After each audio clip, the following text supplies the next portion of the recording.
ரஜினி படமே கிடையாது. படம் பார்த்த படம் தானே, இதுக்கு என்னென்ன ரிவ்யூ? அவங்க தானே படமே. இப்போ ரஜினியோட ரோல்ன்றது கம்மி தானே.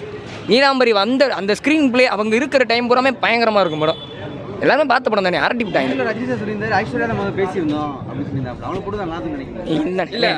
அம்மையா கிருஷ்ணன் தானே மிரட்டிட்டு அந்த கண்ணிலே பேசி விட்டுருவாங்க என்னை படத்தை. அரட்டி விட்டாங்க. சரியா இருந்துச்சு. அந்த அம்மா வந்த சீன் போதாமே பயங்கரமா இருக்கும். அதே ஆனால் நிறைய சீன் கட் பண்ணிட்டாங்க. ஊடா அந்த சீன்லாம் கட் பண்ண மாதிரி இருந்துச்சு. இந்த பாட்டு முடிஞ்சதுக்கு அப்புறம்லாம் திடீர் அப்படி படக்குன்னு சண்டைக்கு வந்துட்டாங்க. பேசுகிற டைலாக்லாம் வரல. பாட்டு முடிஞ்ச பட்டுன்னு சண்டைக்கு வந்துட்டாங்க. போட்டு அடிச்சு விடுவோம். பானை எண்ணெயெல்லாம் பறக்க விட்டுருக்காங்க. அது கொஞ்சம் ஒப்பாமல் இருந்துச்சு. நிறைய சீன் கொஞ்சம் அங்கங்கே கட்டாச்சு. ஃபைட் மட்டும் கொஞ்சம் கட்டாச்சு. அப்படி இல்லை ப்ரோ. அதுக்கு நான் என்ன பாசாவையாக போட முடியும் பாதிக்க. அது சரியாக அதை என்ன சொல்கிறது, கட் பண்ணுறது சரியாகவும் பண்ணல.